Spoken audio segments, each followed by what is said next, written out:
Assalamualaikum warahmatullahi wabarakatuh. Yang terhormat para hadirin sekalian, terutama rekan-rekan mahasiswa dan kakak tingkat. Perkenalkan, nama saya Evan Rafa Radia Livian, asal Prodi Teknik Informatika, Fakultas Teknik, sebagai mahasiswa baru di Universitas Trunojoyo Madura. Hari ini saya ingin mengajak kita semua untuk merenung sejenak tentang isu yang sangat dekat dengan kehidupan kita sebagai mahasiswa, yakni uang kuliah tunggal atau UKT. Pendidikan tinggi seringkali dianggap sebagai gerbang menuju masa depan yang cerah. Namun, dengan semakin tingginya UKT, mimpi untuk meraih pendidikan tinggi terasa semakin jauh dari jangkauan. Kenaikan UKT yang signifikan membawa sejumlah implikasi ekonomi dan sosial yang patut kita cermati. Pertama, kenaikan UKT memberikan beban finansial yang berat bagi mahasiswa dan keluarga. Banyak di antara kita yang terpaksa bekerja paruh waktu untuk membiayai kuliah, sehingga mengurangi waktu yang dapat dialokasikan untuk belajar.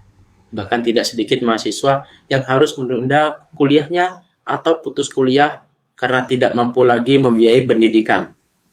Selain itu, kenaikan UKT juga memperparah ketimpangan sosial. Mahasiswa dari keluarga yang kurang mampu semakin sulit mengakses pendidikan tinggi.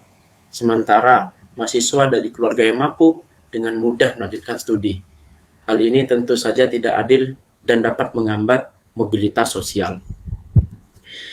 Beban finansial yang berat juga dapat menurunkan minat belajar mahasiswa. Alih-alih fokus pada pengembangan diri dan akademik, banyak mahasiswa yang lebih memikirkan cara untuk memenuhi kebutuhan sehari-hari.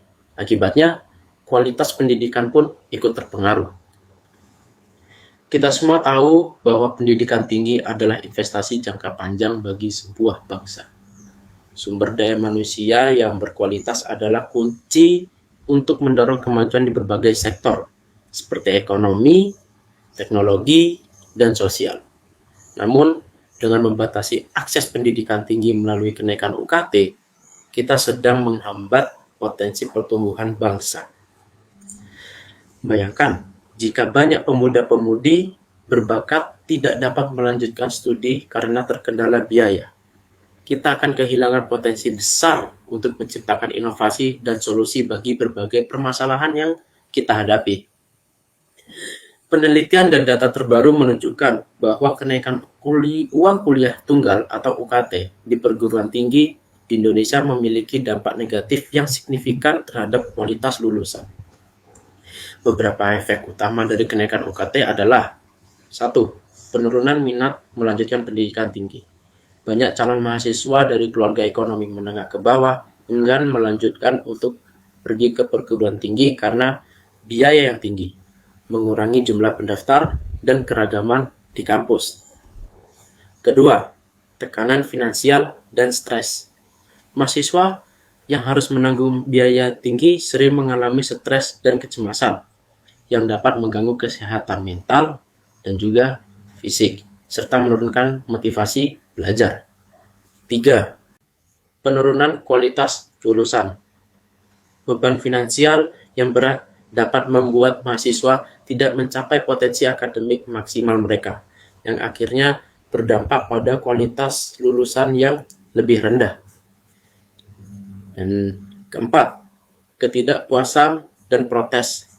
Kenaikan UKT yang tinggi diimbangi dengan peningkatan kualitas fasilitas dan layanan pendidikan memicu ketidakpuasan, protes, dan merusak reputasi perguruan tinggi. 5. Peningkatan angka putus sekolah. Biaya yang tinggi dapat memaksa mahasiswa berhenti kuliah, terutama yang berasal dari keluarga berpenghasilan rendah, yang memperburuk kesenjangan sosial. Hal ini tentu saja menjadi perhatian serius bagi kita semua pastinya. Lantas, apa yang dapat kita lakukan untuk mengatasi permasalahan ini? Beberapa solusi dapat dipertimbangkan, seperti 1. Peninjauan ulang kebijakan UKT. Pemerintah perlu melakukan peninjauan ulang terhadap kebijakan UKT. dengan mempertimbangkan daya beli masyarakat dan kemampuan finansial mahasiswa. 2. Peningkatan beasiswa. Perlu ada peningkatan jumlah dan jenis beasiswa yang diberikan, baik dari pemerintah maupun swasta. Ketiga, keringanan biaya kuliah. Pemerintah dapat memberikan keringanan biaya kuliah bagi mahasiswa dari keluarga kurang mampu. Misalnya, melalui program bidik misi atau KIP kuliah. 4. Peningkatan kualitas pendidikan. Peningkatan kualitas pendidikan dapat menarik minat mahasiswa dan mengurangi beban finansial. Karena mahasiswa tidak perlu lagi mencari pendidikan yang lebih baik di luar negeri. Kelima, kerjasama dengan dunia usaha. Kerjasama dengan dunia usaha dapat memberikan peluang bagi mahasiswa untuk mendapatkan pengalaman kerja sambil kuliah, sehingga dapat membantu meringankan beban finansial.